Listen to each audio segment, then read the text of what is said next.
Are you a professional pillow fighter? Or a 9-to-5 low-cost time travel agent? Or maybe real estate sales on Mars is your profession? It doesn't matter. Whatever it is you do, however complex or intricate, Monday.com can help you organize, orchestrate, and make it more efficient. Monday.com is the one centralized platform for everything work-related. And with Monday.com, work is just easier. Monday.com, for whatever you run. Go to Monday.com to learn more.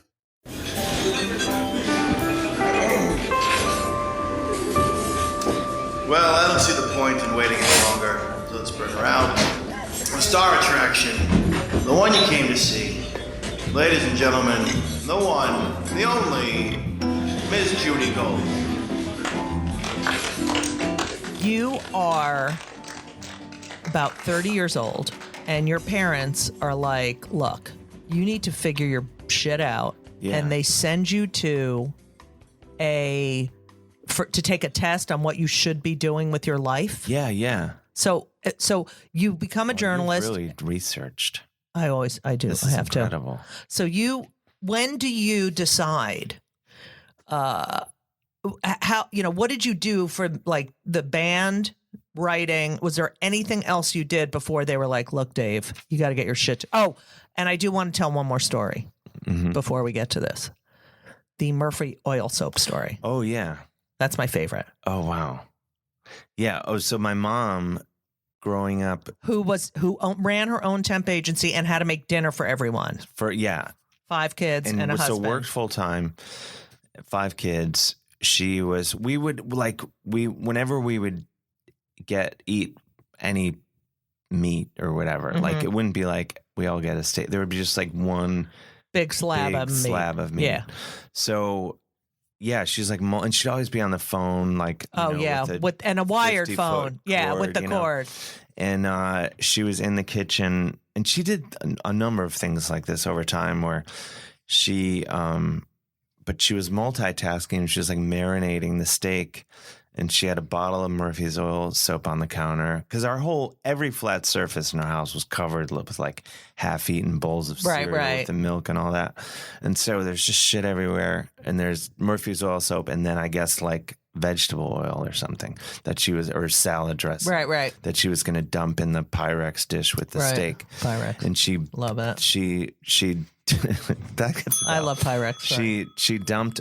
I guess what happened. So we're eating the steak that night. It's like Saturday night, and we're all like, "Oh, this steak is gross," and my mom's getting mad at because my dad hasn't had it. Did she take a bite? No, not yet. They hadn't had it. Just the kids had had it. And we're all like, ugh, this is gross. And she's like, shut up, you. She would, when she would get really mad, she would call us, you goddamn assy kids. Because she didn't know how to use profanity. And that would be the maddest she would get. Right. Like if you were like, she wouldn't be like, you fuckers. Right. And so we were all like, oh, this steak is gross. Like, we don't want to eat it. And then my dad tried it. And he was like, it tastes like Murphy's oil soap, which how would he know that? I don't know. But, and then she's panicking and she calls the poison control. Did she look and go, oh, fuck, I poured Murphy oil soap? Yeah, she realized like the empty containers there. And she calls and she's like, oh my God, I killed my family. And then she's like, what? Oh. She's like crying on the phone and she's like, what? Going to the, most. Yeah, the darkest place. And then you can hear her kind of calm down, like, oh, okay. All right. Yeah, all right. You have a nice night too. Okay. And then she hangs up. She's like, it's fine. And she rinses it off in the sink. Right. And it's like, here, eat it. Oh. And did anyone puke? Well, no. She was like, eat it, like you fucking ingrates. Wait, how many bites did you take? I don't even know if I personally ate any of it. I know like at least a couple of my siblings did. Well, was it flavored? Was it the barbecue Murphy oil soap? It was the barbecue. It was the teriyaki. Oh, that's good. And so then my dad was like, let's just go to McDonald's or something. Right. So we did that. Nothing. But that sentence was never uttered. Oh, let's go to McDonald's? Yeah, we were kosher. And no one went to McDonald's. We rarely did. Right. That was a treat. Yeah, it was a treat, but also like we never went to like fast food restaurants. Yeah. Like on the rare occasion, I think my dad like knew somehow through work, we'd go to like some restaurant. And but then growing up, I was like, can't we go to Ponderosa? My thing was always like, if a restaurant has a commercial, it's the best restaurant. Right. But I would always be like, why can't we go to Red Lobster, Ponderosa? We never could go. It's very sad. I had a very hard life. Fun. And did you have your own room? No. Who would you share with? Bob?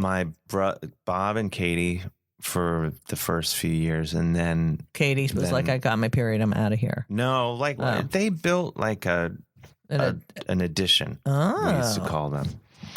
And then they still call them that. They do? I don't know. Well, yes. And so my brother and I shared a room until he left for college and never came home again. Mm-hmm. Where'd he go? He went to Fordham too. Oh, nice. There was some sort of like, I don't know, like 9 kids from my high school went to Fordham. Yeah, they must have been some sort of deal. Yeah, or they they like kids from that high school. Yeah, because isn't Fordham a Catholic? Jesuit. Yeah, Jesuit. Yeah.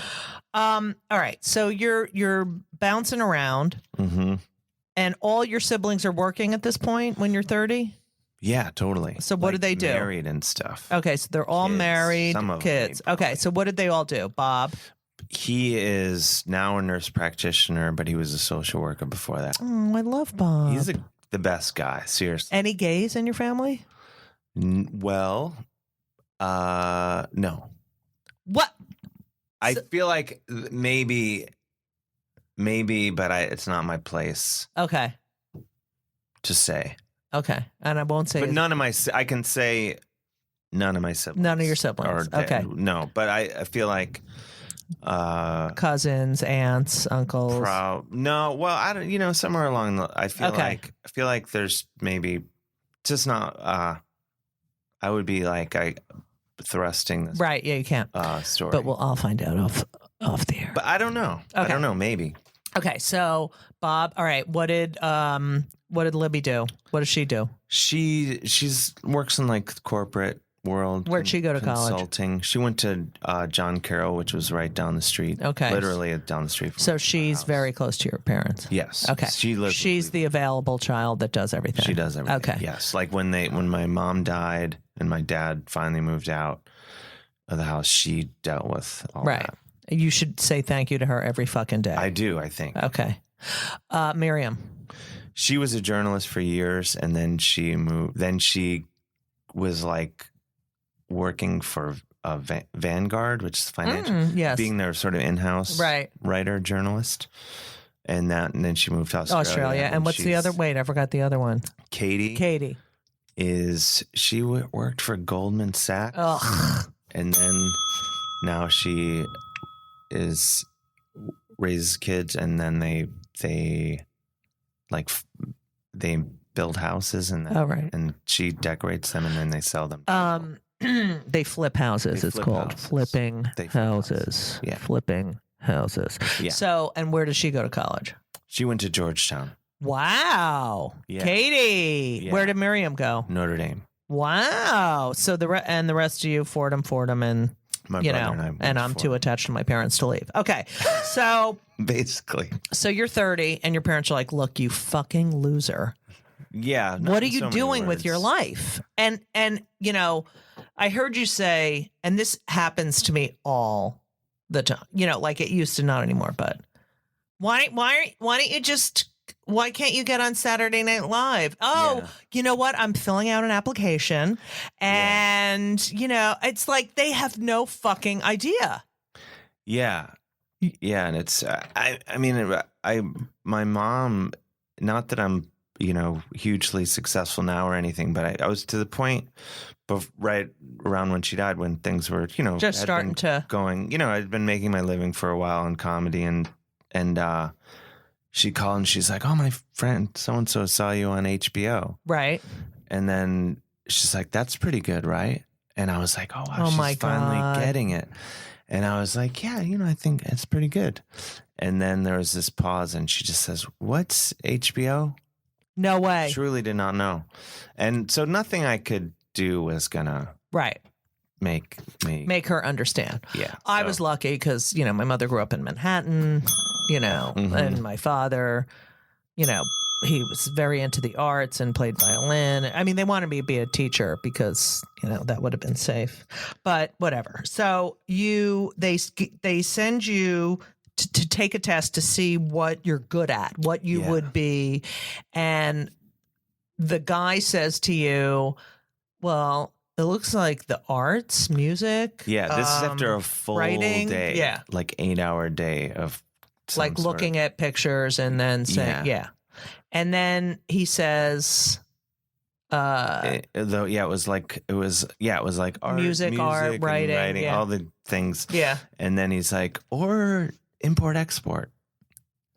And then I was like, do you think he just said that just to shut your parents? Were your parents there? No. All right. They were down the street. So what were you thinking when he said import export? Did you ever for 1 minute say, oh, did you entertain that? Yeah, for a second. I mean, I thought like, oh, maybe. What the fuck does import export have to do with writing music and art? I don't know. Like, and maybe it's. Fuck it. Who knows? Like, it may be like, oh, this is, I import vodka from somewhere. Which would be kind of cool. Yeah. Yes. Whatever. So that does, and then you went to a life coach? Yeah. Well, after I wound up in New York shortly after this, and then my sister in Boston, my little sister, and my mom, that like they knew some life coach that had talked to like a couple of her in-laws or whatever. And then they got my cousins to go to this person. And then they were like, what was her name? She's actually, I think, a pretty, Mel Robbins. She's like she's on CNN now or something. Really? Yeah. She's awesome, by the way. I think in my book, I write about it and I call her something else because I didn't want to be dragged into my book. But she's an amazing person. Wow. And I think wildly successful. That's awesome. Yeah. And what did she do for you? She was awesome. She lived in Boston. And so I only met her once. And she would talk to me and she had great, like, we kind of like talk over stuff. And then this whole thing was like, because I was like, I don't want to do that. And then my mom was like, come on, like, just do it. I'll pay for it. And I think like, that's Jewish. It's super. And I was like, well, this could be funny. Like, I'll get something out of this. And so I was like, all right. And I did it for like a few weeks. And she came to the same conclusion. She was like, I have no advice for you. You're doing exactly what you should be doing. Yeah. And granted, I was still broke at the time, but she was like, just stay the course. Right, just stay the course. Of doing I need to call her. What you're doing. Mel, I'm giving you a call. She's awesome. Okay, Mel. So you are in a band and you start talking in between the song. You're the lead guitar. Before that. Right. Yeah. So then that's basically. Right. That's how I got started sort of doing among the reasons I got into comedy. So do you start the band Valley Lodge? Yeah, well, it was me and my friend John Kimbrough. Okay. Who had a great band called Walt Mink, and I was a huge fan of that band, so we became friends. Right. And then you are the lead singer, lead guitarist. Yeah. And both lead. We both okay. I don't want to hear and get mad. You don't have to be so generous, David Clarence. So you start, just improvising in between the songs. Yeah. And then your crazy mind says, oh, maybe I should try stand-up comedy. Well, I don't think I thought it through like I should get in. But I knew I enjoyed it. Right. And then by this time I was in New York and I was writing on TV shows. Right. And then I had a friend, Tony Carnevale, who was like, I run this show at Parkside Lounge. Right. Would you ever want to do something? And so that's. Is Tony Carnevale Italian? He might be. Wow. He could be. Really? But Tony! Yeah. So go ahead. So but I also started writing on this show, Smoking Gun TV. Right. Which was kind of like a Daily Show-esque show based on the website Smoking Gun. Right. And I was writing for that, and they had me on that show as well. So I kind of like weaseled my way into a few things. Because you're a white male, so you can do that. Just using. So, where did you do your first full set at the Tony Carnivale thing, Parkside and Lounge. how did you do? I did well. I just read like my blog because I had no. Okay, that's not jokes. stand up. No, David it wasn't. Clarence. It wasn't, but It was a good, step in. But what I learned very quickly, because I was super nervous, and from playing in bands, I would always just drink to not be nervous, right? But I was like, I don't want to get in the habit of that, right? With this too, so I just made a rule: I'll never drink, right, and do comedy. So same, and so I got a Coke, like a big pint of Coke, and I just had it on stage, and I was so nervous that the Coke was like literally shaking, and I was like taking sips of the Coke while I was doing it, because I was just like you had Parkinson's. Yeah, and people were laughing at that, right? And I was like, oh. Right. There's a lot of possibilities here. And then that made me be excited about doing comedy. And you sound excited too. I'm an excitable guy. Yeah. I mean, you're very over the top. Very. It's a bit much. Yeah. This episode is brought to you by Progressive Insurance. You chose to hit play on this podcast today. Smart choice. Make another smart choice with Auto Quote Explorer to compare rates from multiple car insurance companies all at once. Try it at progressive.com. Progressive Casualty Insurance Company and Affiliates. Not available in all states or situations. Prices vary based on how you buy. You start doing stand-up, and you're pretty successful pretty quickly. Don't you think? And then it's all down. Well, I was very lucky early on, and then the luck has run. Oh, please shut the fuck up.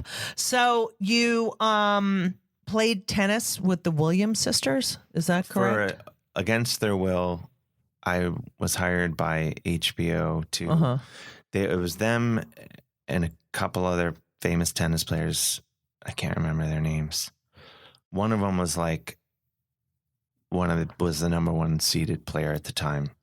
A man? No, a woman. These are four women were playing at the Garden, I think. Okay. And what year was this? I don't know. But somehow in the last 10 years or something. That's great. Not an unhelpful. Somewhere, I don't know. It was like the BNP Paribas something. Okay. Oh, yes. I know that. Yeah, it was like a corporate. Yes. And so they flew me down to Florida, and they were like talking to like PBA. Yeah, I know what it is. Something. And they were talking to an actual like journalist, right? And then they would talk Maria Sharapova. Oh, maybe that was who it was. Yeah. Okay, go ahead. And then they talked to ESPN, and then they would be like, oh, and talk to this guy real quick. So I don't think they were that happy about it. Right. To be honest. But you played with them? No, like just kind of dicked around. I volleyed with Billie Jean King. Really? Hey, everyone. Name drop. Awesome. She's the best. She's the fucking greatest person. And what she did, I'll never forget that. I will never forget that tennis amazing. match. Yeah. Plus, that's just such a better era of tennis. Oh, please. It's a better era, period. No, it wasn't, Judith. So, this I'm fascinated with. All right. Oh, by the way, you did write this came after. When Trump was a candidate, a GOP candidate, you wrote for him. You wrote ringtones. No, he was planning on running for No. I wrote in 2004. Okay, so he wasn't a candidate. You're fired. There's no fucking way I would have done right. it. I got the timing wrong because okay. So you worked Sorry with for the fuckface. language. Yeah, in 2004. The language. It's my podcast, Dave. I say every fucking disgusting word there is. All right. No, I wouldn't. All right. So tell me all about this job with the fucking fuckface orange piece of shit. In 2004. So it's before I wasn't doing comedy. I was just sort of in New York writing, just trying to make my way in this tough town. And it's up to you. Yeah, I was in that phase of it. York. Yeah. And I got hired. It was during the celebrity ringtone craze of 2004. And The Apprentice had just become a hit show. And so he was doing ringtones with Verizon, I think, and this sort of bunch of corporate entities had banded together to make ringtones. And I was hired to write ringtones for And was it him talking like, you're fired? Yes, but this is an interesting thing, and as if we need any more examples of how incompetent this fuckface is. He did not successfully negotiate to own the phrase "you're fired," so he was not allowed to say NBC owned the phrase "you're fired." So I had to write ringtones, and they're like, "You can't say you're fired." He's not allowed to say that because he didn't get that in the deal. He's such a good negotiator. Exactly. The one thing he should have done. I am waiting for NBC and MSNBC and every NBC affiliate to announce "you're fired" to that motherfucker. Right. So what were what ringtones did you write? Do you remember? They're probably. And he records them. He records them. They were like something like, "Pick up the phone. This could be a great business opportunity." Literally, that was probably just stupid shit. Hey, try Trump steaks with Murphy's oil soap on them. Yeah. Okay, so I wrote. Yeah, it was just like. So how many did you write? Right. Probably 60. Wow, that's good. Excellent. But nothing more clever than what I just said. Right. So you're around him, and everyone is afraid of him. I heard you say at one point. I thought I was just writing them, and that would be it. I would just email them in, and that's it. But they were like, "Oh, we want you to come to his office." So all right. So you walk in the office. It's just gold and shit all over. And what are you wearing? Are you wearing a Dave Hill outfit? No, I wasn't. It's horrible. It's gold. It's like a blind. As I say in my book, it's as if a blind decorator was given an unlimited budget and told he would never work in this town again. That's my clever summation that I couldn't remember. But yeah, it's horrible. Absolutely as gross as you can imagine. And how big were the tits of the woman who greeted you? They had their own elevator. Okay. Massive. Okay. And no, I didn't wear a Dave Hill outfit. I think I didn't even think I tucked my shirt in. Wow. I did not go, wasn't presenting myself in any way. And so you go in, you meet him. He's like, "Dave, come to my office." No, it was fucking I asshole. was like one of like a dozen or 20 people. Okay. So they're like, and you're in the waiting area. And do you know any of the other writers? I'm the only writer. Oh, okay. It's the whole ringtone. The sound guy. Right. Got you. Every possible. And then you get called into the office. Well, we all go into this massive conference room where wheeling and dealing, and, meetings. As we learned, meetings with Russians take place. And things. Did you see any of the kids there or anything? I did. I saw a heavily mulleted Don Jr. Ugh. I remember seeing in an office that he was there. Ugh. Pre Brill Cream. I really I find him to be I think abhorrent. He's worse. I think. Yeah, I do. I'm not going to suggest how. Right. But I think he is the bigger problem waiting to happen. Right. And he's so entitled and just a bully and just wants Donald to be like, "Don Jr., you're the great. I love you so much." Which they're horrible. Yeah, and they're clearly, horrible people. Ivanka's a fucking horrible person. I have cousins that went to school with them. Really? To high school with them. They said that they were real. One of them, I can't remember which one, said how much he wished my aunt and uncle were his parents instead.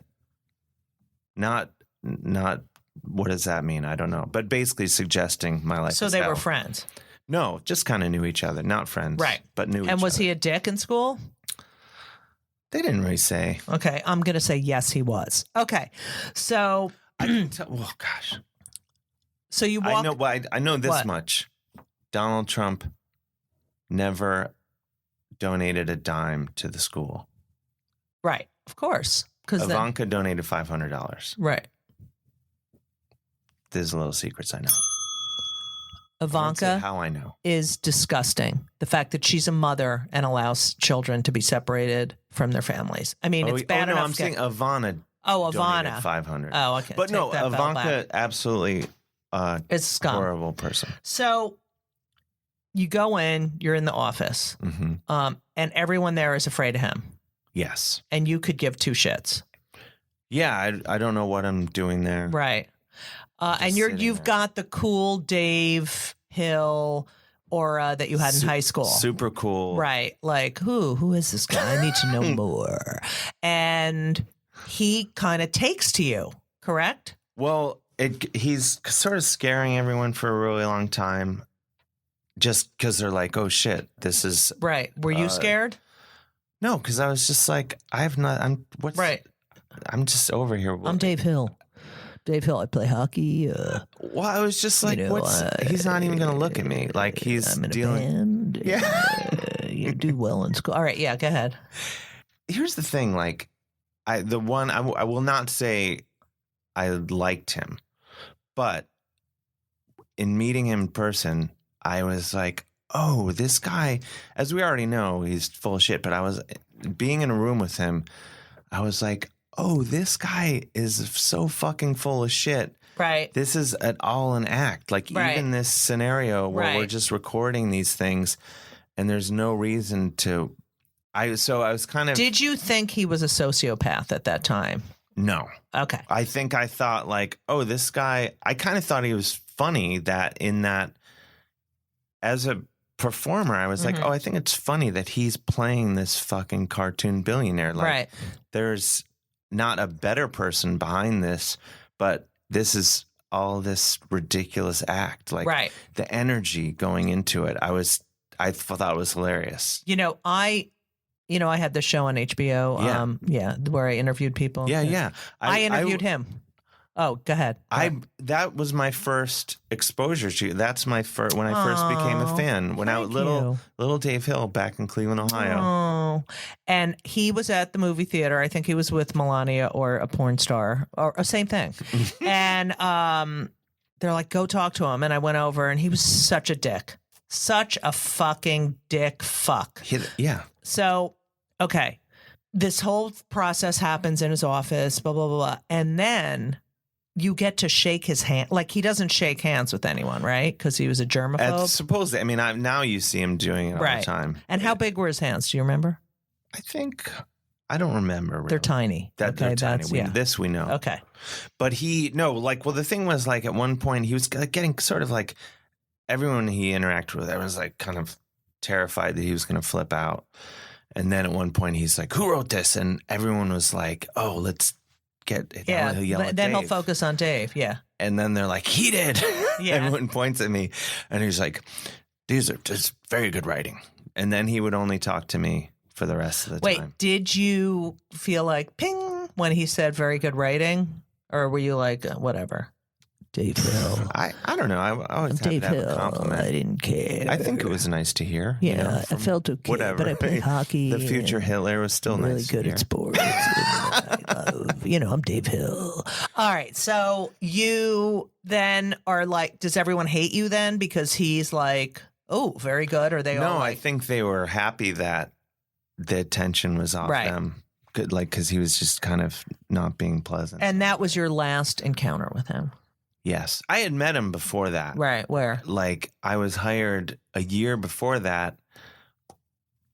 I was hired when I was writing at VH1. They were, they do those clip shows and or they used to. Right. And they were doing a show like crazy red carpet things. And they didn't have enough footage, crazy red carpet footage. So they sent me to the upfronts. When he was there. To get weird things to happen. Right. So they're like, well, Dave's weird, I guess they thought, and we'll get him to talk to people, and then we'll get the footage we need. Right. So they sent me, and I met him, and I genuinely had never heard of The Apprentice and couldn't imagine that he would ever be in front of the camera, because I was like, he's this fucking idiot. Right. But this, joke's on the world. I was going to say me, but it's not funny. That's it's so not sad. funny at It's all. sad. So I legitimately, I was like, you have a show? And he was like, yeah. I'm like, you're on the show. And he was like getting mad at me. Right. Because I genuinely couldn't believe he had a show. I'd never heard of it. Right.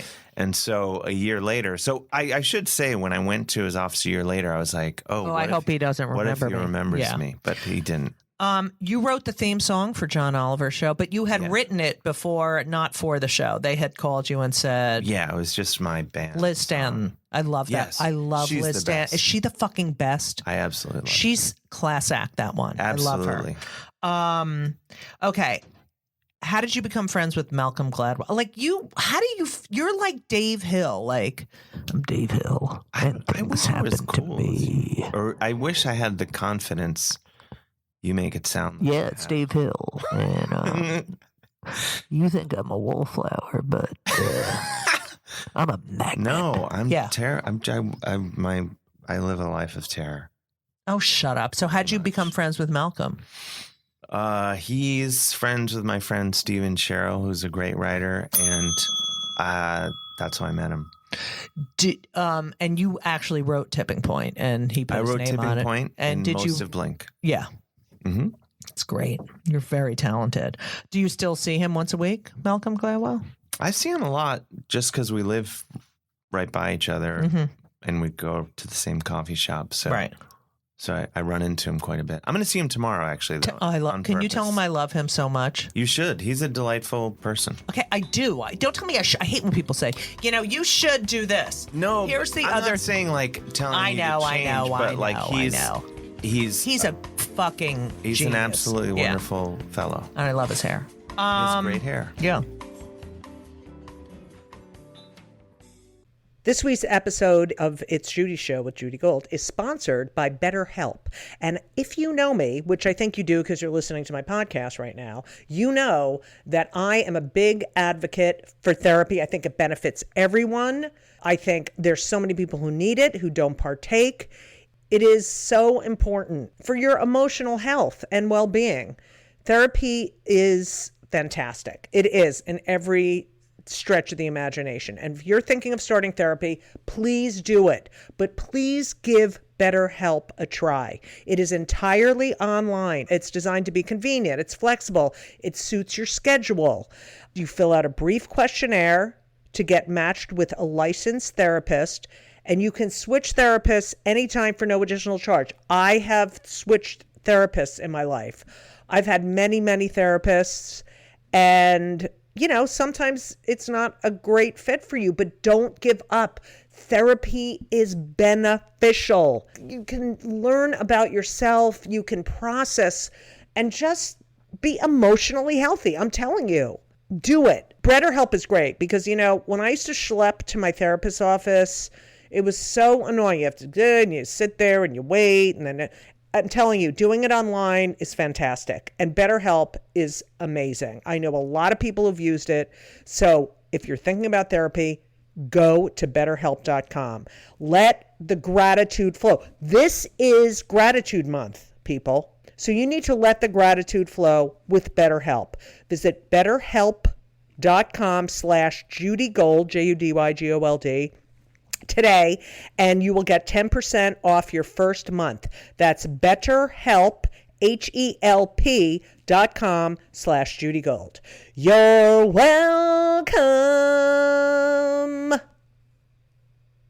I ask all my guests 2 questions. You cannot leave here without answering these questions. Okay. Number 1, and I think I know the answer to this one, because we are pro mental health, and anxiety. We talk about this because break the fucking stigma, okay? Break the fucking stigma about mental health. Have you ever been on antidepressants? Oh yeah, I've been on antidepressants since. All right, for years. which ones? I started off. Here's the thing. The first thing I was offered was Prozac, and I thought, I want the new stuff. It's like 1950s. Yeah. So they offered me. The doctor that I saw that gave me the in the height of my depression, because you see the psychologist and then you see the psychiatrist, and they talk to you about the pills. Right. So I met with this woman. Anyway, we decided I'm going to take Zoloft, but that's what they put me on and I threw up every morning. Oh my God! Okay, don't even get me started. Okay. So I'm taking Zoloft and I'm going back and I'm seeing, and then one day I go back and like it's a different doctor, and they're not. I'm like, why? And they never tell me what happened to the doctor that I had been seeing. Oh, that's not. And it's never brought up why I have a different doctor. And then finally my psychologist, I was like, it's really weird. Like I have a different person. That's and they mental. never explained. Yeah. Hit by a garbage truck, killed. And they didn't tell me. Because they didn't want you to. I guess they thought I might. It might and you liked him. It was a woman. Yeah, I liked her very much. How old was she? Probably in her 50s. That's terrible. It gets crazier. I was painting her sister's house. No. At the time when she got hit by the garbage truck. Did you know it was her sister? No. I thought this poor lady, her sister got killed by a garbage truck. I'm painting her house. It's kind of not the funnest scene at the house. Right. But I'm still painting the house. Not putting it together that it's my psychiatrist who has been killed. That is fucking mental. And I find out like a few weeks later that that's what had happened. Anyway, did you tell the sister she was my doctor? No, because I was done painting the house. What color? It was like a nice sort of eggshell blue, like sort matte? of I guess matte or gloss. So I was like a satin. Satin, nice. Well, like a robin's egg, I guess. Right. Did they sit Shiva? I'm trying to figure out if they were Jewish. Okay. I didn't sit Shiva until like last year, and I didn't know that you're not. I thought you were supposed to go every day, so I kept going back. Oh, Dave, you need to do better research. You know what? Whenever you have a Jew question, you call me, okay, and I will answer it. There's all the food and stuff. I know. So I thought, this is awesome. So good. So I came back, I think I went 3 times. There are people who do that. Who But are they just doing it for the food? Yes, there are people who do it for the food. I wasn't really doing it for the food. What Shiva? Who's Shiva? Oh, my friend's dad. And he probably thinks you're the greatest friend ever. No, he was dead. Oh, it was a woman. Yeah. My friend Shana, her dad died suddenly. And you went to see her 3 times, and she probably thinks she wasn't even there. What? 1 or 2 of the times, because she had other stuff to do. No, you don't do anything during Shiva. Whatever. Well, she was there, but the window that I came by, she was not there one of the times. Whatever. But I just thought. Oh, you that's go how back. It works. You go back. No. Like an Indian wedding. It takes several days. No, not happening. Okay, anyway, so Zoloft. And then I switch to Wellbutrin. I'm still on that, yeah. But Wellbutrin made me literally suicidal. Really? Where I was like, because when you first, one of the side effects is of these medications that they can give you that boost you need to kill yourself. And so I had that with Wellbutrin and was truly, but fortunately I'd already had the same experience with Zoloft. So I knew I really want to kill myself immediately. Wrong meds. But I knew it was the meds. So I waited and I kept telling the doctor I don't think this is working. And then I started looking up ways to kill myself online because I thought seeing it would talk me out of it. Would make me, Not. And my therapist was like, "Oh, that's a really good thing. I think that's a good." Oh my God, that's so smart. And but it worked because when you see directions, you're like, "Oh yeah, yeah, we're not doing that." Okay, so then I did that, and then I switched to Lexapro. Ugh, that made me so fat and tired. Yeah, it didn't do anything Next for me. And then I did Prozac, and I've been on that for a while. Wow, so the Prozac, the original, recipe. yes. I wish I had done that. Right. I honestly think my life would be maybe slightly different had I just started the Prozac. Maybe. Yeah. You can't go back, David. You can't go You back. can't go back. You cannot go back and change the past. So this is the other question we ask everyone. Mm-hmm.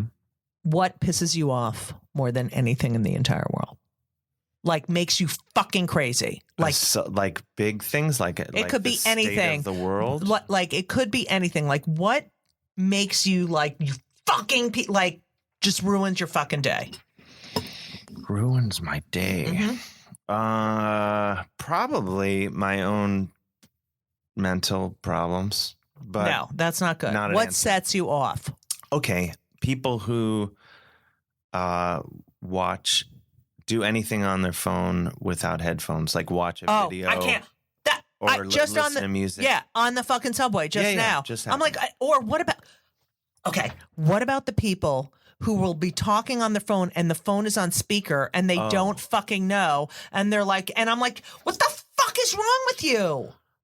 I don't even anyone that uses a ringtone I have a problem with, to be honest. Right. Because I think like everyone's got their fucking phone in their Even hand. though you wrote Trump's ringtone. I know, it's ironic. Yeah. But do you have a ringtone? No. I just have it on vibrate like a that sucks your battery. Person. Well, if it can not annoy people, I'm happy to take I have loss. My ringtone is the Mary Tyler Moore Show theme. That's a good one. But I don't have it on unless I'm in my house doing something and I need to hear it. Yeah, that's when you use a ringtone in your own home. Right. I would go even one further. I don't think people should answer their phone if another person is within 30 feet. I am the same way. And I have been on the phone and I get in an elevator by myself and another person walks in and I literally, if it's important, I will say, do you mind? Is this bothering you? Do you mind? That's one time a guy was like, fuck you. You like, but every other time they're like, no, thank you so much. Was like, fuck yeah, you he was like an asshole. I go and I said, I'm asking you to do whatever you want. I was like, you're an asshole. Yeah, like, that you're guy's a fucking an asshole. All right, that guy, I like. He's not even less than the video watchers. He's not Dave Hill. No, he's not Dave He's Hill. not Dave Hill. So, Dave, where can everyone find you? Where can they get your book? When is Judy Gold on your podcast? And I will if I can drag you to my apartment. Yes, I will do that. Dave Hill's podcasting incident, which episodes come out every Friday. So and I heard there's coffee. There's coffee, and I want to go cookies. I want to go to the bakery where you got the zucchini bread that we talked about. He got free zucchini bread today. They had like full-on Danishes, like blueberry cheese Danish, and I thought I'm gonna do it, but then I was like, let's ease into it. Okay. So maybe tomorrow. All right. And then History Fluffer. Yes. Which I would love for you to do. Also, we tape that at QE Astoria. Oh yeah, I work there on Wednesdays. I'll do it. Isn't that the best place? I love that place. It's like you can do stand up there, or you can do like this. You can read. You can read. You can draw naked people. I think. Or maybe I'm. You can secreting that. Right. I don't know, but yeah, you can do all sorts. It's the best place. Anyway, and then that comes out every Wednesday. Okay. And the book is Parking the Moose. It's out in October 8th. When can they pre-order? Because I heard it's all about the pre-ordering. It is all about the pre-order because all those pre-orders hit the week it comes out, and that's how you wind up on bestseller lists. So when do I start? Do it now. When are they going to pre-order mine? As soon as it's available. No. When I haven't finished. I haven't handed it in yet. Well, probably 6 months prior. Mine just became pre-order and it's out. It's probably 6 months before it comes out. Right, but mine's due June 7th. Yours is probably not going to come out until... It's supposed to come out October 29. They want it fast. Of 2020. Yes. Oh, that's a good sign if your book's coming out then, because you're swimming with the sharks. Fall release. Okay, I want to kill myself. No, right now. that's good. That Okay. means your publisher believes in you. Okay. Because this is my... I'm glad the publisher does. 'Cause This is my first 2 books came out in spring, which is like, let's see what happens. right. If they put it out in fall, they're like, we believe in this. Great. I'm gonna That's go. what I I'm gonna learned. go kill myself. Don't I have to kill write yourself. 35,000 words by June 7th. Can I do it? Yes. And if I can bring it back to Malcolm Gladwell, I will teach you how. Because I would see him in coffee shops. So I'd be like, he's got all these bestsellers. He must write 12 hours a day. So I asked him, I'm like, do you write every waking hour? He's like, no, I only write 2 hours a day, no more. Okay. I'm doing that. And you stop mid-word. Because Okay. if you stop mid-word, I can't remember if he told me the mid-word part, but I think maybe it was him. If you stop mid-word, then you finish. Then when you pick it up the next day, you're like, oh, I got to finish that sentence. Okay. You're already writing. All right. I'm gonna do that. So if you do that 2 hours All a day, right. no internet, Oh yeah, I turned that off. no phone. Yeah. Dave Hill, thank you. I can't thank you enough. Thank you. No, thank you. You're the Thank best. you for being so. You're arguably the foremost authority on me in North America. Thank you. Based on I do the things all you're my listening. research. I do so much research It's on people. incredible. I love Deep you, Dave. cuts. Can you tell other people to do the podcast? Because they're so Yes. like, it's fun, isn't it? Super fun. Thank you. And you're an absolute delight. And Oh, Dave, I was I going to love you. say, I You're know we're so over. cool. Yeah. Yeah. I was afraid of you. I'm still afraid of you because you're the opposite. You're not soft spoken. No, but I'm a fucking mushbag piece You of are. shit inside. You're not a piece of shit. No, I mean inside. You're a softie. I'm not Trump. No. You know, I Thank really God. am this. I'm like the most sensitive. Yeah. You are. Thank you, David. All right, listen, get Dave's book. Go online and find him. And as we always say, so long. And everything was wonderful. I'll see you soon. Thank you for the visit. So long.